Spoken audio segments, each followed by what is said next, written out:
You're about to witness a conversation between Karoline Leavitt, the youngest White House press secretary, and Steve Harvey that starts with laughter but ends in tears, revelation, and purpose. The sun began its slow descent behind the Washington Monument, casting a warm golden hue over the grand marble steps of the Lincoln Memorial. It was no ordinary evening. A special episode of The Steve Harvey Show was about to be broadcast live from this historic site, part of a nationally televised event titled Voices of Hope, a conversation that could change everything. Rows of folding chairs stretched across the National Mall, filled with a diverse audience: students, veterans, single mothers, faith leaders, and young dreamers from across the country. Behind the scenes, the buzz of production crew chatter and the low hum of anticipation filled the air. Then the cameras went live. With a charismatic stride, Steve Harvey emerged from stage right, his dark tailored suit catching the last rays of sunlight. His familiar smile and warm demeanor immediately drew a cheer from the crowd. He raised a hand, calming the energy with a gesture, then spoke into the microphone with a tone both reverent and excited. "Tonight's not just another talk show," he said, his voice echoing across the reflecting pool. "Tonight is about truth, about faith, and about the next generation." The crowd responded with a murmur of agreement. He continued, "And to help us do that, we have a guest who is making waves not just in Washington, but across the country. She's bold, brilliant, and she's the youngest White House press secretary in American history." A wave of applause followed as a spotlight turned to the side stage. There Karoline Leavitt stepped into view, her deep blue suit crisp against the white stone backdrop, her blonde hair tucked neatly behind her ears, and her expression composed yet contemplative. As she made her way towards Steve, the applause softened to something more reverent, like the crowd sensed they were witnessing more than just another interview. With the Lincoln statue towering behind them and the sky turning lavender above, the two figures stood at the center of something larger than themselves. Neither of them knew it yet, but the words they were about to exchange would ripple far beyond the steps they stood on. As Steve turned toward Karoline with his signature note cards in hand, there was something unspoken in the air, a shared recognition that this conversation wouldn't go as planned, and that maybe, just maybe, it wasn't supposed to. As the applause echoed beneath the marble columns of the Lincoln Memorial, Karoline Leavitt stepped onto the stage with practiced poise. She smiled, a smile that camera lenses would later capture as bright and composed, but those watching closely could sense something else behind it. There was a heaviness in her eyes, a flicker of something unresolved, like storm clouds hidden behind clear blue sky. Dressed in a tailored navy suit, her presence commanded attention, not just because of her title, but because of the contrast she carried. Youth, wrapped in authority, strength, wrapped in something far more fragile. She extended a hand to Steve Harvey, who greeted her warmly, his signature grin easing the tension in the air. "You look like you walked right out of a presidential portrait," he joked, prompting laughter from the crowd. Karoline chuckled, her response graceful, but her fingers tightened subtly around the mic as if anchoring herself. Steve's banter continued. "When I was your age, I was still figuring out how to pay rent, and here you are, briefing the president before breakfast."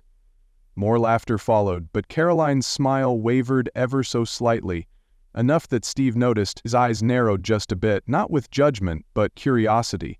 There was something about her that told him this wasn't going to be a typical interview. As the laughter faded, Steve leaned in just a little and asked his first real question. "So, Karoline, youngest press secretary in history, what's it really like walking into rooms where everyone's twice your age and expecting you to know all the answers?"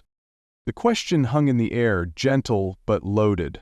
Karoline responded with charm and confidence, reflecting on her small-town upbringing and her family's humble ice cream shop. "I never imagined I'd end up at the White House," she said, her voice steady, "but I've always believed if you work hard and lead with purpose, you can belong anywhere." The audience nodded, impressed. But Steve sensed something deeper still. Beneath the polish was someone who had been through fire, and though the nation had tuned in expecting a spirited political conversation, Steve could intuitively was preparing for something far more personal, far more profound. He just didn't know how soon it would arrive. The early moments of the interview flowed with practiced ease, Steve Harvey guiding the conversation with his usual mix of warmth and wit, Karoline responding with confidence and charisma. But then, just as Steve prepared to pivot to a lighter question, Karoline's gaze dropped, just for a second, to the small silver cross on his lapel. That simple glint of metal, reflecting the fading sunlight, shifted something in the air. Her expression changed. The poised mask she wore cracked ever so slightly, and her fingers, still clutching the microphone, tightened. Steve paused, sensing the shift. "You okay?" he asked softly, off script. Karoline nodded, but there was a tremble in her voice as she answered, "Yeah, can I tell you something I've never said on television?" The audience hushed instantly. Steve leaned forward, his expression shifting from entertainer to empathetic listener. "Of course," he said, his voice low. Karoline looked out at the crowd, then back at Steve. "That cross," she said, her voice barely above a whisper. "I've seen it before. Not this exact one, but you wearing it. Years ago. On a night I needed it more than I even knew." Steve blinked, taken off guard. The laughter and applause from earlier were gone now, replaced by a silence that felt sacred. "Go on," he encouraged. Karoline inhaled deeply, grounding herself. "It was the night I lost my election. I was alone, broken. I'd poured my whole self into it, and I failed. The media tore me apart, said I was too young, too inexperienced, that I didn't belong in politics. I started to believe them." Her voice faltered slightly, but she pressed on. "That night, I turned on the TV, just to fill the silence. And there you were, not telling jokes. You were talking about failure, about faith, about how if you're still breathing, God's not done with you." Steve's eyes widened. He remembered saying those words. He'd said them 1,000 times, but now they returned to him with an unexpected weight. "I remember," he whispered. Karoline nodded. "You didn't know me, but your words pulled me back. That cross reminded me of who I was before the world tried to tell me otherwise. It reminded me that I still had something left inside me." For a long moment Steve couldn't speak. The note cards in his hand hung limp, forgotten. The audience was still. Karoline's voice, though quiet, filled the entire space. "You saved me that night, Steve," she said. "And I've never told anyone, until now." Steve looked down at the cross on his chest, his fingers brushing against it as if realizing its weight for the first time. This wasn't a show anymore. This was a reckoning, a moment where two very different lives converged over one shared truth. That sometimes, the smallest things, a few words, a symbol of faith, can change everything. Karoline took a steadying breath, her voice softer now but more intimate, as if the world had fallen away and she was speaking only to Steve. "That night," she began, "after the loss, I went home to New Hampshire. Not to celebrate a campaign well run, not to regroup, just to disappear." Her words hung in the evening air, vulnerable and unfiltered. "I remember sitting in my parents' living room. It was raining outside and the windows were fogged over. I hadn't spoken to anyone in hours. My phone was buzzing, full of texts I couldn't bring myself to read. News alerts, headlines, op-eds tearing me apart, calling me a political stunt, a child playing grown-up, saying I didn't belong because I was young, because I was a woman, because I dared to believe I could change something." She paused, her eyes shining now with unshed tears. "And you know what the worst part was?" she asked, looking directly at Steve. "I started to believe them." A hush swept through the crowd. No one moved. No one coughed. The National Mall, usually teeming with tourists, joggers, and chatter, was silent, save for her voice. "I sat on the old couch in my family's house, wrapped in a blanket I'd had since high school, and I just stared at the wall," she said, her gaze distant, as if still seeing that moment. "I didn't want to eat. I didn't want to talk. I didn't even want to cry, because crying would have meant I still had something left to feel. But I didn't. I was empty." Steve's posture shifted. No longer the host, but a man hearing his own past echoed in someone else's voice. Karoline continued, "I had worked so hard, believed so deeply, and in one night it all came crashing down. Not just the campaign, but my faith in myself. I asked myself over and over, what if they're right? What if I was never meant to be anything more than a girl from a small town with a big mouth and bigger delusions? Her lips trembled slightly. And the scariest part wasn't that I'd failed. It was that I didn't want to try again. I wanted to vanish, let someone else be brave for once. There was a long silence. Steve leaned in, gently placing a hand on the armrest near hers. No words, just presence. "That night," Karoline whispered, "I felt like I had nothing left, no plan, no faith, no purpose." Her voice cracked. "And then I turned on the TV, not looking for inspiration, just noise. I needed to drown out my own thoughts." She exhaled slowly. "And there you were, Steve, not with jokes, not with suits and laughter, but with truth. You were standing on some stage talking about failure like it was a teacher, not a death sentence. You said something I'll never forget. If you're still breathing, God's not done with you." Steve's eyes filled with emotion. Karoline looked up at him. "You said it like you'd lived it." And in that moment, something inside me cracked open. I realized I didn't have to have all the answers. I just had to keep breathing. That was enough for that night. She gave a small, sad smile. "You didn't save my career, Steve. You saved my soul." The audience sat frozen, tears flowing freely. And on the steps of the Lincoln Memorial, beneath the fading sky, Karoline Leavitt wasn't just a political figure anymore. She was every young person who's ever broken under the weight of being told they're not enough, and lived to tell the story. Karoline's voice steadied as she recounted what happened next, her tone still raw but laced now with a fragile hope. "It wasn't a grand moment. No lightning bolt. Just you, Steve, on that screen. I don't even know where the clip was from, maybe one of your older shows or one of those speeches you give. But you were standing on a stage, suit slightly wrinkled, mic in hand, talking to a crowd that looked half asleep.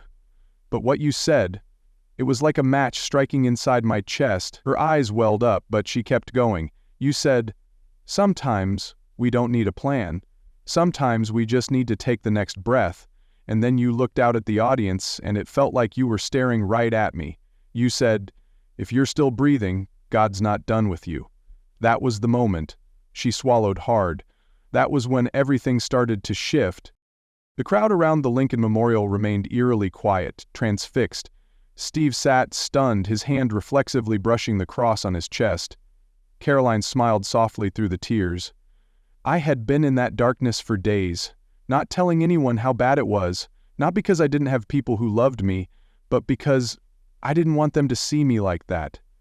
I thought admitting defeat would make it real." She paused, letting the silence settle before adding, "But your voice cut through the noise, not because it was perfect, because it was real. You didn't pretend you hadn't failed. You didn't act like faith made things easy. You talked about pain, about doubt, and about getting back up anyway." Steve's expression shifted from surprise to something deeper, humility mixed with the dawning weight of his own words.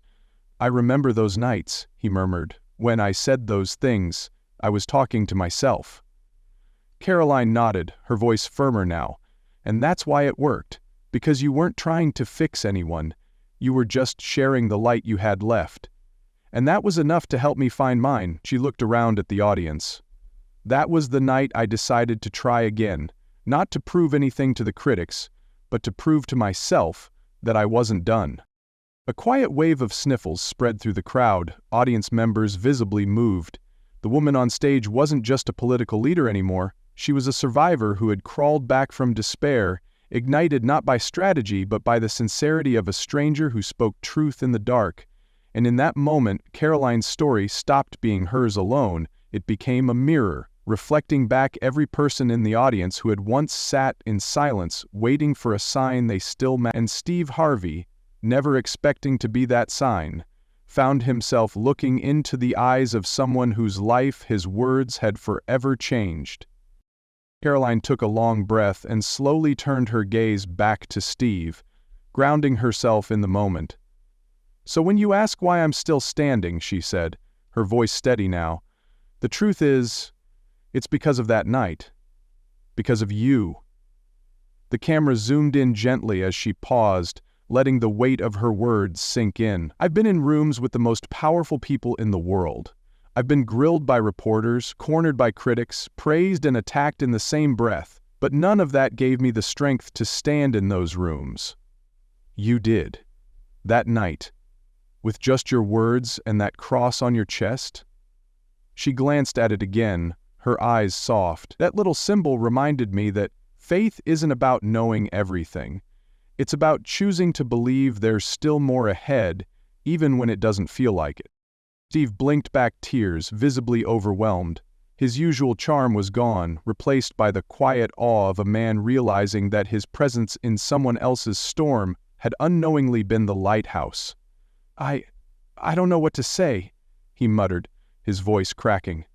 Karoline leaned slightly forward. "You don't have to say anything, Steve. You already did.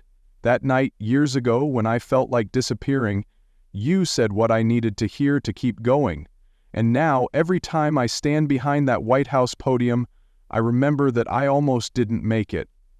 But I did, not because I was strong, but because someone I didn't even know reminded me that I mattered."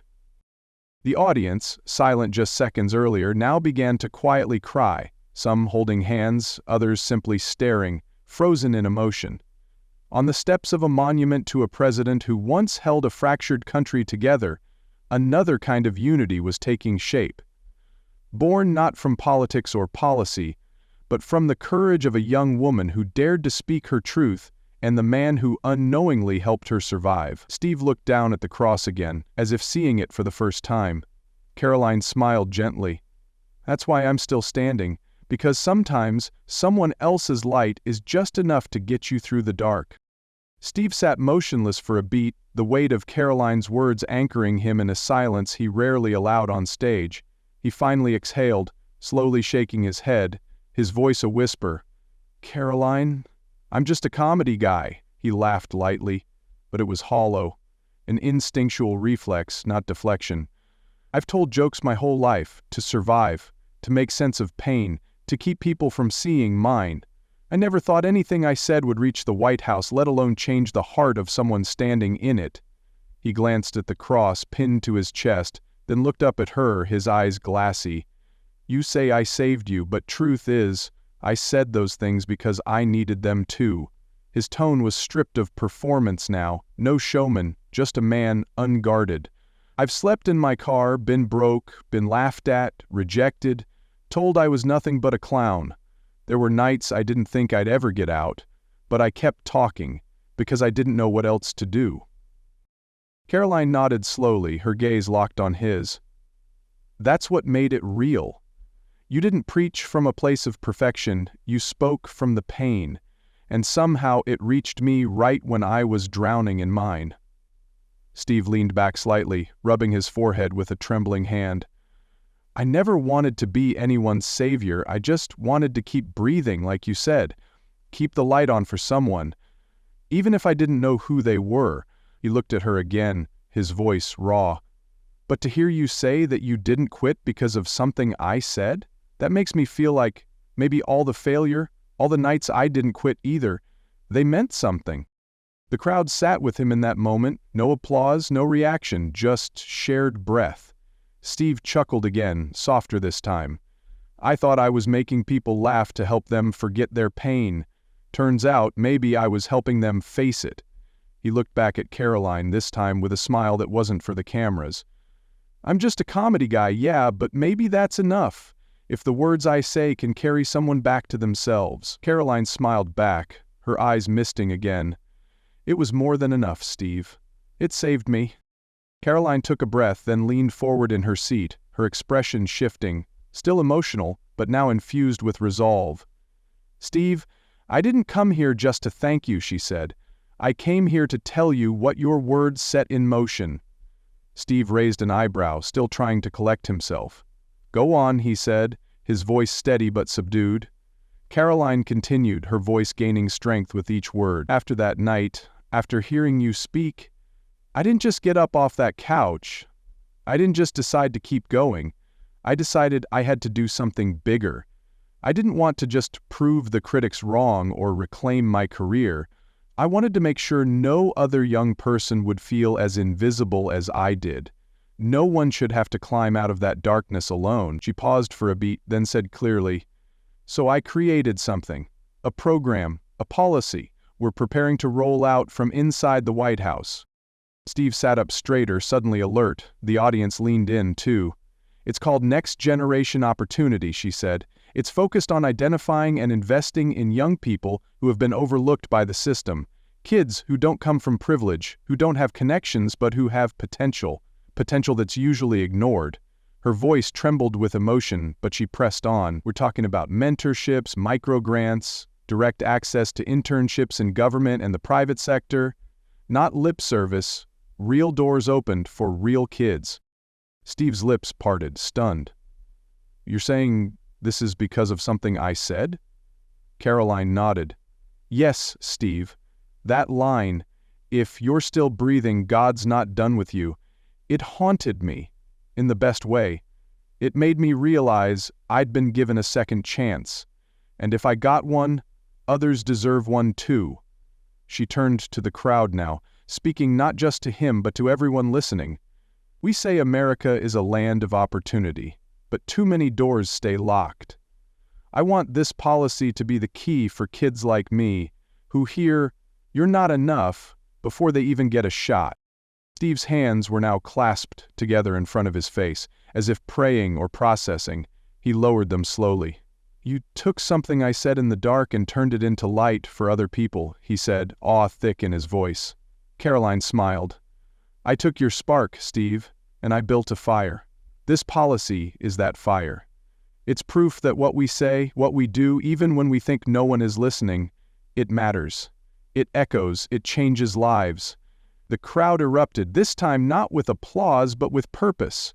They weren't just witnessing a powerful interview, they were witnessing a legacy being born, live on stage. Karoline looked out at the audience now, no longer speaking just to Steve but to the nation. Her voice took on a new strength, not loud but unshakable. "Steve," she said, "you didn't just help me, you helped ignite something that's bigger than both of us, and tonight I want to do something with you, right here, right now." Steve tilted his head, curious. "What's on your mind?"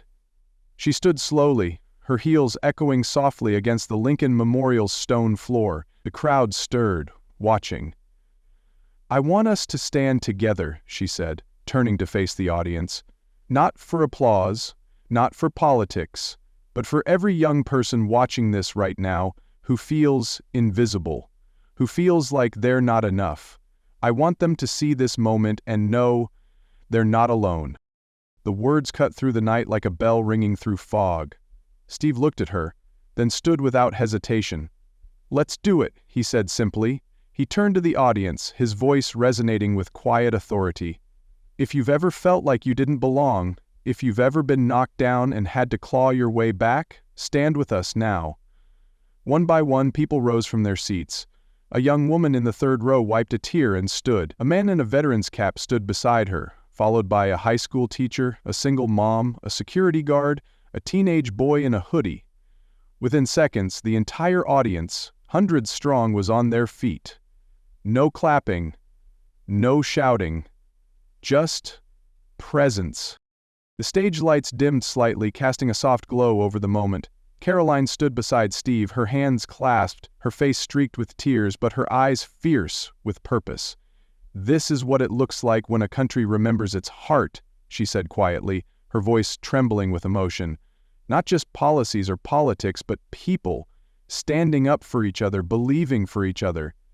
Steve, visibly choked up, could only nod. His hand went again to the cross on his chest, this time not as a gesture of comfort, but of solidarity.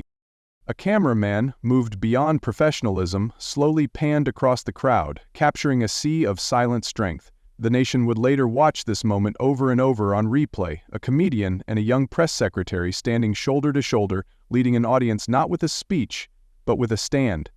Karoline looked to the camera and added one last line, simple but searing. "If you're out there and feel like no one sees you, look again, because we do, and we're standing for you." And in that instant, the silence said more than any anthem ever could. Hope didn't arrive with fanfare, it stood quietly for those who needed it most.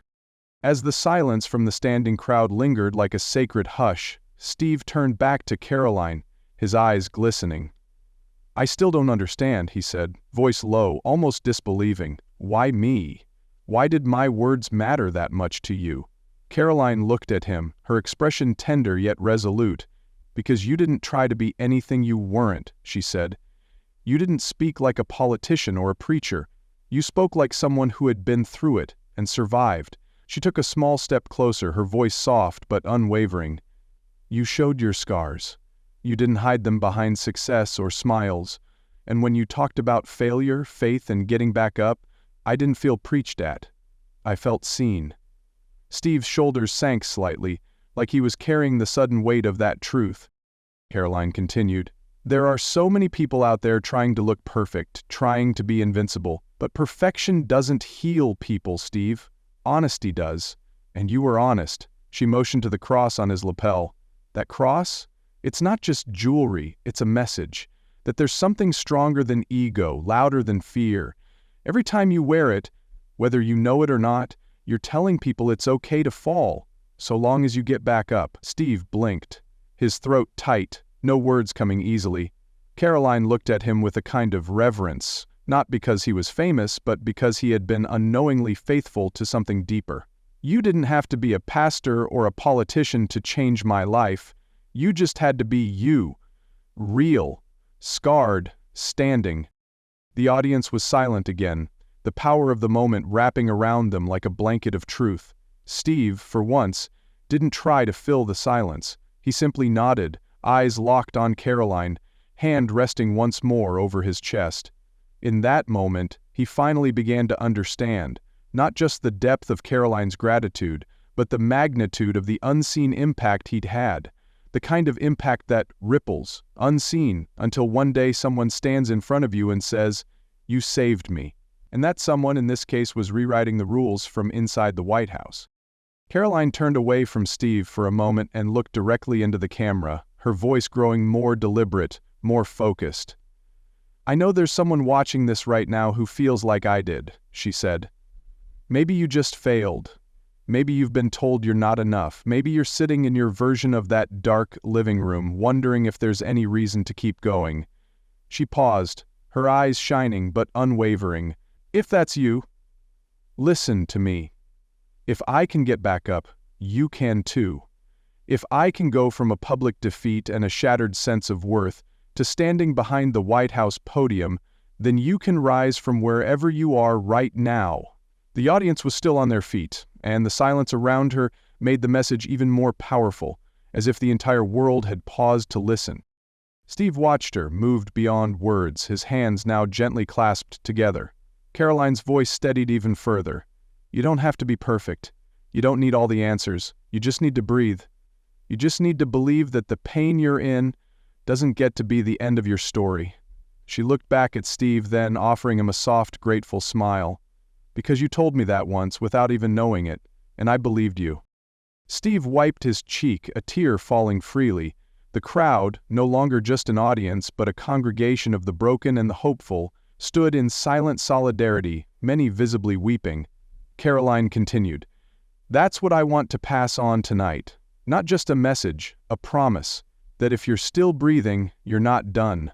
That failure doesn't define you, your next choice does." She raised her voice slightly now, just enough to carry across the reflecting pool.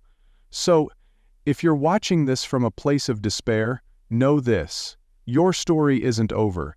Get up, take one step. That's all I did. And somehow, that step led me here." Then she paused, letting that final line land. "If I can, you can too." And in that moment, Karoline wasn't just a politician. She was a lifeline, a mirror, a spark that could ignite someone else's comeback, just as Steve had unknowingly done for her. As the final words echoed across the steps of the Lincoln Memorial, Karoline stood in stillness, her message lingering in the cool evening air like a vow. Steve Harvey looked at her, not as a host, not as a public figure, but as a man who had just witnessed the full circle of his own unseen impact. His eyes, red with emotion, brimmed with quiet awe. "You've given me something I never expected tonight," he said, voice thick with gratitude. "I thought I was just out here making people laugh, helping them through hard days. I didn't know I was giving someone the strength to survive theirs." Karoline smiled, stepping closer. "But that's the thing, Steve. The people who give us the most light usually don't know they're doing it. You gave me hope. Not because you tried to save me, but because you were brave enough to be yourself." Steve reached out and took her hand, their fingers locking in a quiet gesture that spoke volumes. About humility, about connection, about legacy. Around them the audience remained standing, unmoving, reverent. No one clapped, no one shouted. They didn't need to. They were witnessing something too rare, too raw to interrupt. A moment where two lives from different worlds had become mirrors of one another. Karoline looked around at the faces watching, the monuments behind them glowing under soft lights, and then turned back to Steve. "I came here thinking I was here to thank you," she said. "But I think we both needed tonight to remind us that none of us are walking alone." Steve's eyes dropped to the cross on his lapel once more. He gently placed his hand over it, then looked up, voice soft but sure. "You lit something tonight, Karoline, and I promise you I won't let it burn out." The camera slowly panned out, capturing the image of the two standing hand in hand on the steps of one of America's greatest symbols of unity and resolve. They weren't politician and entertainer anymore. They were two souls, scarred, seen, and standing. As the stage lights began to dim and the credits prepared to roll, Steve turned to the audience one last time. "Whatever you're going through, whatever you think disqualifies you, just remember this night," he said. "Remember her story, and remember this cross, because sometimes one voice, one person, one moment is all it takes to light the flame again." And in that quiet unity, as night fell over Washington, two people stood beneath the open sky, proof that healing can happen in public, that hope can be passed like a torch, and that sometimes the most powerful conversations are the ones that weren't in the script. The story of Karoline Leavitt and Steve Harvey teaches us that the most profound impact often comes from the most unexpected places. In a world dominated by polished speeches and perfect personas, it was Steve's honest, unfiltered words, spoken years earlier on a stage he barely remembers, that helped pull Karoline from the depths of despair. His simple message, "If you're still breathing, God's not done with you," became the spark that reignited her purpose and inspired a national youth policy. The lesson is clear: you don't need to be perfect to be powerful. Sometimes just being real is enough to save someone. Karoline's journey reminds us that failure isn't the end. It's a turning point. And Steve's humility shows that we rarely see the true weight our words carry. Whether you're a leader or a listener, a mentor or a struggler, this story proves one thing: every voice matters, every moment counts, and no act of authenticity is ever wasted. Even in the silence, someone is listening. Even in the dark, someone is watching for a light, and sometimes just showing up as yourself is exactly what the world needs.